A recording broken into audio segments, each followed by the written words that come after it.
Terima kasih Anda masih di iNews Sore. Pemirsa, sidang peninjauan kembali Sudirman digelar perdana di Pengadilan Negeri Cirebon, Jawa Barat pada Rabu sore tadi. Sidang digelar terpisah dengan 6 terpidana lainnya dikarenakan Sudirman belakangan mengajukan PK. Dalam sidang peninjauan kembali yang digelar perdana ini, Sudirman akan mengungkapkan seluruh hal yang dialaminya di hadapan majelis hakim. Sudirman merupakan terpidana terakhir kasus Vina Cirebon yang mengajukan PK ke Mahkamah Agung melalui Pengadilan Negeri Kota Cirebon. Pihak keluarga meyakini Sudirman tidak pernah melakukan yang selama ini dituduhkan.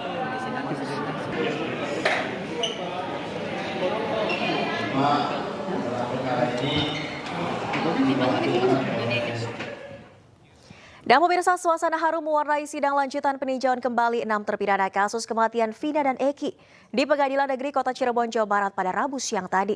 Titin Prialianti, kuasa hukum mantan terpidana Saika Tatal, menangis saat memberikan kesaksian di persidangan.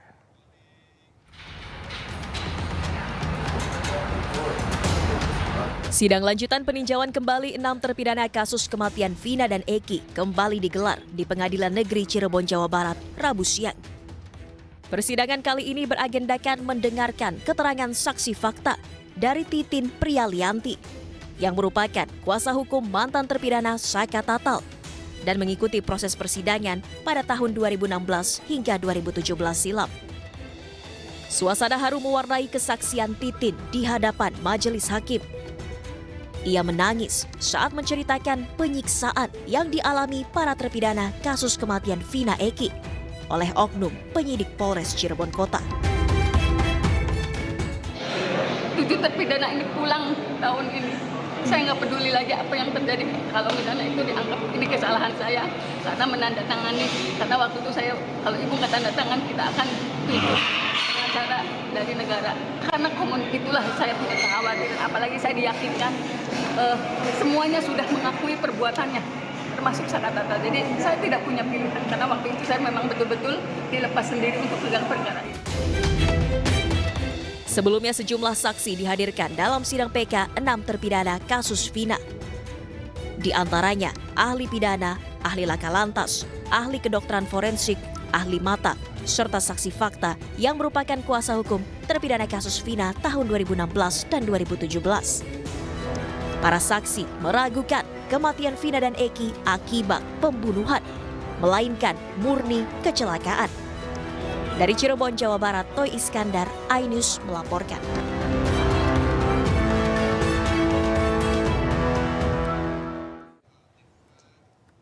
Dan pemirsa, kita akan membahas persidangan peninjauan kembali 6 terpidana kasus Vina dan Eki bersama dengan kuasa hukum terpidana Jutek Bongso, kuasa hukum Ibtu Rudiana Pitra Romadoni, dan pakar hukum pidana Prof. Muzakir. Selamat sore Bapak-Bapak. Selamat sore. Selamat sore. Ya. Baik, saya ke Bung Jutek terlebih dahulu. Bung Jutek, tanggapan Anda dari seluruh rangkaian proses persidangan PK yang telah berjalan. Optimiskah akan dikabulkan gugatan PK yang diajukan para terpidana? Baik Mbak, kami saat ini juga sedang berlangsung masih sidang PK terhadap terpidana pemohon ya atas nama Sudirman. Ini saya keluar dulu dari ruang sidang di Cirebon. Ya, bahwa yang 6 terpidana ini tinggal 1 kali lagi sidangnya hari Jumat, di mana kita akan menghadirkan bukti otentik ya, bukti otentik berupa scientific evidence ya, yaitu adanya handphone dari Vidi yang dipakai bercakap dengan Vina. Kami sudah ekstrak ya, kami sudah ekstrak, hasilnya akan disampaikan di hari Jumat. Ya, kalau sudah saya berani bicara, Mbak sudah bisa tebak lah kira-kira bagaimana ya yang akan terjadi nanti pada sidang hari Jumat. Ini bukti baru atau sudah pernah dihadirkan di sidang 2016-2017, Bung Jutek? Bukti baru, handphonenya juga baru diserahkan 2 hari lalu ke kami. Oke. Ya, handphonenya handphone original. Kan kemarin yang ada berkasnya itu kan handphonenya Vina yang diekstrak oleh penyidik, ya kan? Yang ini adalah handphone lawan bicaranya Vina, ya, yaitu Widi. Ya, yang diserahkan kemarin oleh Pak Mokhtar ke kami sudah ekstrak ya. Jadi ya artinya makanya kemarin di dalam acara Suara Rakyat Merdeka sudah dengan berani yakin saya sampaikan, ya saya tambahin 5 juta kemarin ya, itu bukan soal hal yang aneh, tapi saya berbicara berdasarkan fakta yang terungkap di persidangan. Karena saya hadir di persidangan, saya tahu persis apa yang terjadi persidangan, makanya saya berani yakin menyampaikan apa fakta-fakta dalam persidangan. Bahwa kami yakin bahwa fakta yang sebenarnya semuanya mengarah, ya 99% dari fakta persidangan dan juga saksi, bukti, alibi, scientific evidence yang lain semua mengarah ke satu peristiwa, yaitu kecelakaan. Pak Musakir kebetulan juga hadir kemarin di dalam memberikan ahli, ya. Jadi beliau juga bisa nanti memberikan apa tanggapan yang ininya. Itu Ya, aja Bung Mbak. Jutek, Jadi kita Bung Jutek, percakapan yang berhasil diekstraksi ini seperti apa? Bisa menguatkan PK para terpidana? Saya nggak bisa buka ya, karena ini kan belum dihadirkan di dalam persidangan, ya. Itu nanti hari Jumat pagi itu akan disampaikan oleh ahli yang mengekstrak. Yang jelas HP-nya itu sudah ada di kami, sudah berhasil kami ekstrak, ya. Datanya akan kami sampaikan, kami akan buka itu nanti di persidangan. Ekstraknya ini pun kalau teman-teman yang selama ini menganggap kami ini liar, ya, bahwa kami ketika mau ekstrak kami beritahu kepada majelis hakim, Pak Bu Majelis, majelis hakim yang terhormat, bahwa kami mendapatkan info handphonenya Widi itu masih ada utuh tersimpan.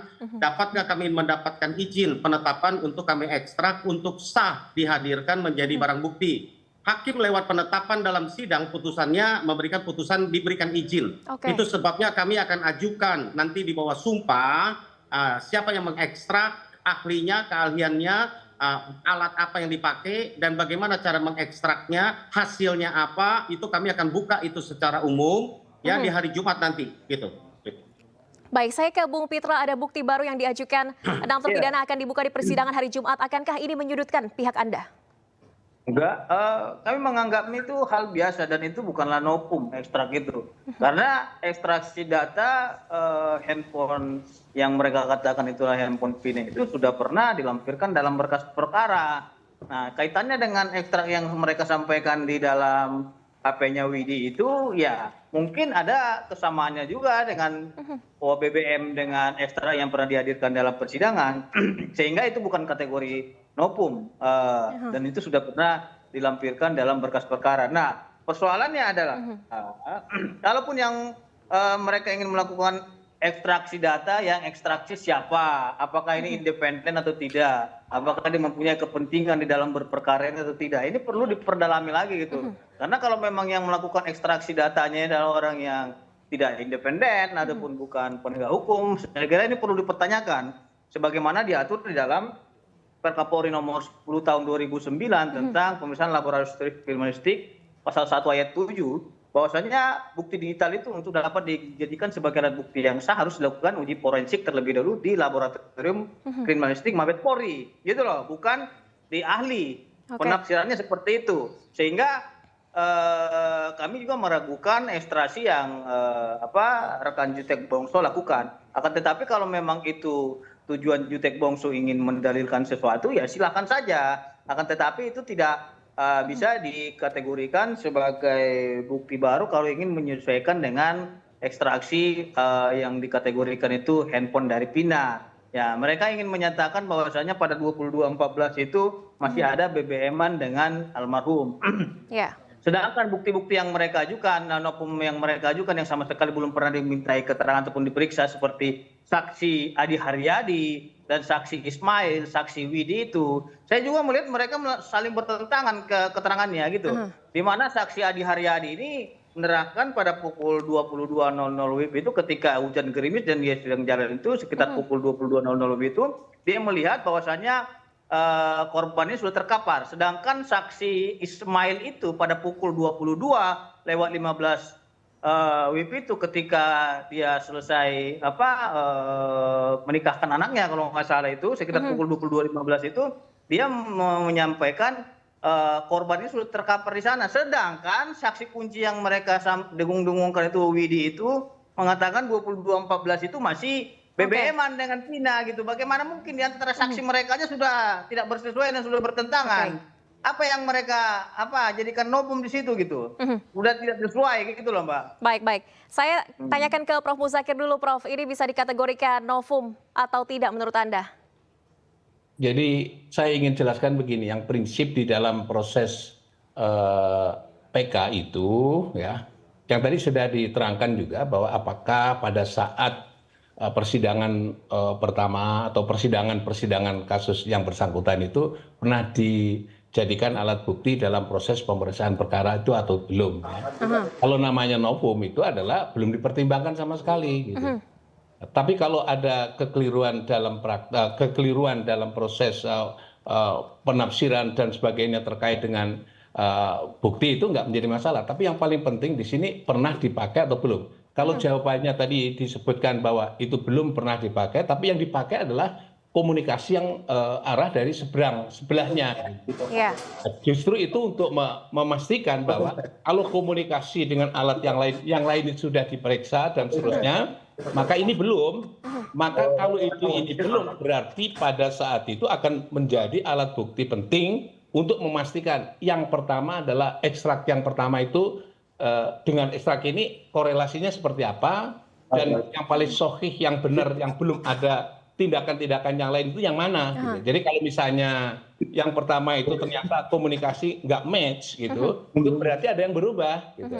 Yang original yang mana? Kalau di sana match, cocok dalam komunikasi itu, ya itu nanti akan bisa dinilai oleh semua pihak, dalam hal ini majelis hakim, untuk disimpulkan bahwa oh kalau gitu yang original yang ini karena di sana komunikasi ini nggak nyambung lagi konteksnya itu. Nah itulah nanti akan penilaian, namanya penilaian menghubungkan antara alat bukti dengan alat bukti yang lain. Nah tugasnya hakim nanti akan mengkonstruksi untuk membuat namanya bukti petunjuk gitu. Oke, siapa yang berhak menentukan ini otentik atau tidak? Apakah secara dibuka di persidangan dan juga majelis hakim yang menentukan atau seperti apa, Prof?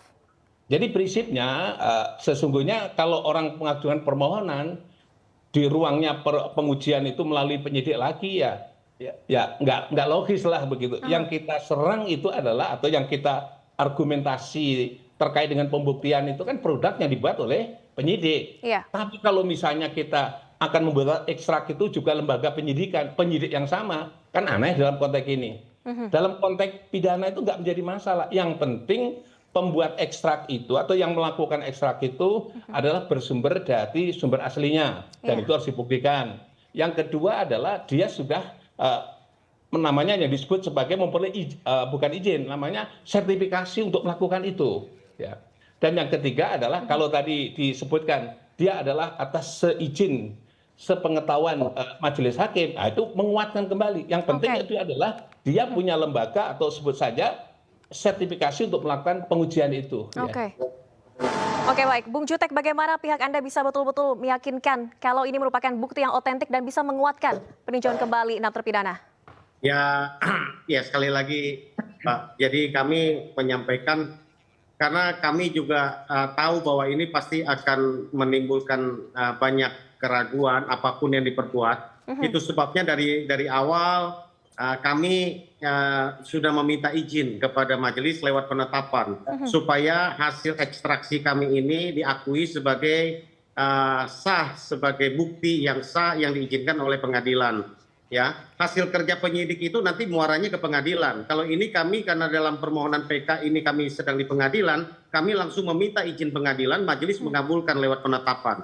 Dan nanti pun akan membuktikannya di dalam persidangan di bawah sumpah. Dan ini adalah menguatkan pada prinsipnya bukti yang sudah ada yang tadi Prof. Muzakir sampaikan, dan tidak pernah masuk dalam pertimbangan sama sekali yang kami masukkan juga dalam novum tadinya percakapan itu. Membuktikannya apa? Membuktikannya ini krusial. Kalau saat itu diketahui pukul 22.14 itu Widi masih bercakap dengan Vina, dan 22.10 itu masih bercakap dengan Vina, sedangkan 22.30 itu sudah penuh TKP dengan polisi dan lain-lain, berarti Ada rentang kejanggalan. waktunya itu kejanggalan dan Oke. tidak mungkin. Di dalam dakwaan itu adalah 22.15 ya. Kalau tadi dikatakan ada saksi Aldi, ya saksi Ismail yang mengatakan ada pukul 22, mereka mengatakan di dalam fakta persidangan sekitar pukul 22, tidak mengatakan tepat pukul 22. Ya, ini yang saya klarifikasi. Ya Oke. boleh sajalah yang kita cari ini adalah kebenaran bukan pembenaran. Mari kita buka hati nurani kita, ya, yang mengajak bertobat. Mari kita bertobat setiap hari karena kita Oke. manusia yang penuh dengan kehilafan, penuh dengan kesalahan. Mari kita bertobat dan ini sama sekali kita hinsyap setiap hari. Itu Mbak. Baik, terakhir saya ke Bung Pitra, singkat saja Bung Pitra, masih ada keraguankah dari pihak Anda ini bukan bukti yang baru? Kalau hakim itu sifatnya menerima apapun itu ya Mbak. Nah, contohnya ya, sedangkan bukti piagam baca Al-Quran aja mereka jadikan sebagai bukti diterima hakim. Surat keterangan hasil ujian aja mereka jadikan bukti diterima hakim. Ijazah juga mereka jadikan bukti diterima hakim. Artinya hakim tidak boleh menolak bukti yang diajukan oleh penggugat sepanjang itu menurut penggugat merupakan bukti mereka. Tinggal lagi hakim harus melihat adanya persesuaian daripada fakta yuridis dari keterangan saksi, ahli, terdakwa, dan petunjuk sebagaimana diatur dalam pasal 184 itu terkait dengan perkara ini. Jadi kita nggak bisa jadikan patokan satu alat bukti saja seperti ekstraksi data tadi gitu. Nah kalau hakim sifatnya menerima apapun itu ya silakan saja karena itu merupakan ruang daripada pemohon PK untuk membuktikan dalil dan argumentasi hukumnya. Tinggal nanti hakim memakai itu atau tidak memakai itu, itulah kewenangan daripada hakim dan independensi hakim tidak bisa diintervensi gitu. Seperti itu Mbak. Jadi saya kira seperti penyampaian daripada Bung Jutek Bongso itu saya sependapat kita semua harus bertobat. Ya termasuk Jutek Bongso, saya juga bertobat. Kita semua bertobat. Akan tetapi tolong diingat, di dalam proses persidangan yang sedang berjalan ini, proses PK ini, jangan juga rekan-rekan sekalian seenak perutnya aja memfitnah klien saya dan keluarganya dan anak-anaknya seperti yang dibilang. Mengkonsumsi obat terlarang, mengkonsumsi alkohol dan lain-lainnya itu menurut saya fitnah. Kalau memang mau PK silakan aja PK, buktikan saja gitu. Nanti akan kita lihat hasilnya bagaimana putusan PK. Dan saya sampaikan pada malam hari ini juga besok laporan kami telah berjalan di Polda Metro Jaya. Jadi tinggal tunggu aja siap-siap nih mereka ini dipanggil semua gitu. Oke baik, Jam sayang 11. sekali waktu kita sudah habis sore hari ini, tapi kita nantikan hari Jumat seperti apa bukti baru yang disampaikan oleh kuasa hukum dari 6 terpidana dan bagaimana korelasinya dengan kasus kematian Vina dan Eki. Terima kasih banyak Bung Jutek, Bung Pitra, Prof. Muzakir atas perspektifnya dalam program ID Sore. Ya, Sehat Mbak selalu. Putri, terima kasih. Terima kasih. Terima kasih. Selamat menunaikan ibadah sholat maghrib bagi Anda yang berada di wilayah Jakarta dan sekitarnya. Pemirsa, pengacara 6 terpidana kasus pembunuhan Vina dan Eki, Jutek Bongso, mengungkapkan berdasarkan kesaksian teman Eki bernama Arta mengenai Eki yang sempat meminum obat terlarang dicampur miras hingga mabuk sebelum meninggal dunia. Sementara itu Pitra Romadoni, pengacara Ibtu Rudiana, menyebut hal tersebut merupakan fitnah. Berikut cuplikan dalam program Rakyat Bersuara Ainus. Sebelum kejadian mulai dari pukul 20 mereka itu bahkan minum obat. Mereka ini siapa? Ya Eki korban Eki dengan Arta dengan Anwar. Kita tanya, mereka ngaku ada yang minum 2, ada yang minum ada yang nelan obatnya 2, ada yang Ini obat-obatan terlarang maksudnya? terlarang. Oke. Ya, Untuk mabuk misalnya? iya, campur vodka. Oke, campur minuman keras. Iya, campur minuman keras. Oke. Ya, kemudian Dua teman Eki itu mengaku? Iya, 2 teman Eki. Termasuk mereka mengatakan dua teman Eki bahwa Eki juga meminum yang sama? Iya. Dibilang mereka minum hanya 2 butir. Eki minumnya 10 butir malam itu, malam kejadian. Campur vodka. Ini belum pernah terungkap di persidangan nih? Ini sudah dimunculkan di Bukan di persidangan yang dulu? Nggak ada. Baru dimunculkan di persidangan, Kemarin persidangan. PK 6 terpidana ini? Karena sudah muncul dalam persidangan. Oke, Kemudian, ini fakta yang baru nih. Ini fakta yang baru ya? Kalau omongan langsung dari Jutek Bongso, saya minta Jutek Bongso minta maaf dan mencabut keterangannya. Jadi gini. Ini langsung dari Jutek Bongso informasinya, saya tanya hari ini. Oh enggak, saya sampaikan tadi saya katakan. Ini yang saya sampaikan adalah kesaksian Anwar Oke, dan saya jawab. Arta. Dilihat aja di YouTube. Dan di bawah sumpah. Jadi begini, Bung Aiman, kalau Eki mengonsumsi obat-obatan terlarang ataupun minum alkohol, 10 butir luar Iya, biasa ini, ya. bukan main-main. tentu hasil otopsi itu ditemukan alkohol di lambungnya. Ini sudah dilakukan autopsi. Mohon maaf, Anda pemeriksaan keberatan untuk dalam, kedua. menyampaikan apa Gitu loh. obatnya? Artinya mereka ini telah memfitnah orang. Jenis apa? Tanpa Saya ada data yang jelas. tidak tanya, saya juga tidak tahu. Nah itu. ya. Jadi seperti inilah yang membuat kebingungan di tengah-tengah masyarakat kita. Kalaupun ada orang meminum minuman keras, tentu akan ditemukan alkohol di lambungnya. Dan yang kedua, kalaupun dia menggunakan obat-obat terlarang seperti fitnahan daripada Jutek Bongso. Di hasil otopsi juga kelihatan. Iya, hasil otopsi pasti kelihatan juga. Ini tidak ada. Oke. Gitu loh. Ini data bagus. Bung Jutek, apa yang terjadi dengan otopsi? Karena Hati-hati 10 Bung Jutek butir Bongso. dan Makanya saya minuman peringatkan keras. Jutek Bongso untuk menjunjung asas praduga tidak bersalah. Anda telah memfitnah orang yang telah mati dan meninggal dunia. Sekali lagi Bung Pitra ya. Kita Bukan ini artinya kalaupun informasinya belum akurat, tolong. ini jangan di bawah disampaikan sumpah kepada- Saudara Pitra. Walaupun di bawah sumpah, Laporkan dong tapi yang ngomong. saudara kan sudah melihat hasil otopsi. Anda Ya, percaya dong, kepada tanya dokter dong forensik di- atau bukan? Enggak Seperti usah itu. debat. Anda menyampaikan yang kabar bohong. Artinya kabar yang ragu-ragu itu tidak. Setelah sempat viral, pemirsa, ASN wanita yang melarang tetangganya beribadah di rumah di Kota Bekasi, Jawa Barat meminta maaf. Setelah dimediasi, pemerintah kota, kedua pihak sepakat berdamai dan menyatakan yang terjadi saat itu hanya kesalahpahaman saja.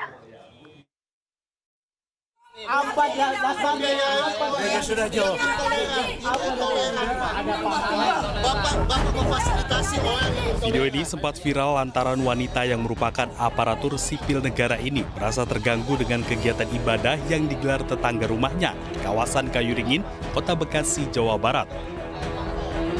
Setelah ramai dan menjadi sorotan karena dinilai intoleransi, pemerintah Kota Bekasi memediasi kedua belah pihak yang sepakat untuk berdamai.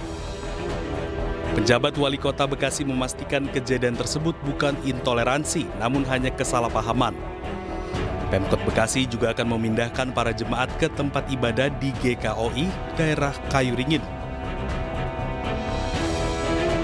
Tentu kita semua sudah menyepakati kaitan dengan tempat ibadah itu harus melalui sesuai dengan ketentuan peraturan perundangan yang diatur dalam SKB nomor 8 dan nomor 9 antara Mendagri dengan Menteri Agama. Kalau polemik ini memang karena izin tersebut sudah habis ya Pak? Apa bagaimana Pak? Bukan seperti itu, ya. Jadi yang penting di sini ada islah, ya. Sudah ada kesepakatan, kesepahaman di antara para pihak. Jadi untuk beribadah sesuai dengan ketentuan peraturan. Sementara itu, Mas Riyati, ASN yang memprotes ibadah di rumah tetangganya, memohon maaf atas tindakan dan ucapannya yang kurang berkenan. Dan pendeta yang menggunakan rumah untuk beribadah memaafkan Mas Riyati dan menerima ibadah bersama jemaat di rumahnya pindah ke GKOI Kayuringin. Saya Mas Rewati atas nama pribadi dan keluarga pada kesempatan kali ini menyampaikan permohonan maaf atas tindakan dan ucapan kepada pemerintah Kota Bekasi, kepada masyarakat Kota Bekasi, khususnya masyarakat di lingkungan tempat tinggal saya, dan kepada Bapak Joni, kepada Ibu Pendeta beserta jemaatnya atas tindakan dan ucapan yang kurang berkenan. Kami memaafkan Ibu. Saya sangat bersyukur kalau ini boleh terjadi dan sekali lagi kami memaafkan dan menyerahkan Ibu Mas Rewati itu kepada pemerintah untuk selanjutnya. Sebelumnya, viral seorang ibu yang merupakan seorang aparatur sipil negara di pemerintah Kota Bekasi mempertanyakan izin tempat ibadah yang dilakukan di sebuah rumah tinggal persis di sebelah rumahnya. Sementara pihak lainnya menilai tindakan tersebut intoleransi. Dari Bekasi, Jawa Barat, Rahmat Hidayat, iNews melaporkan.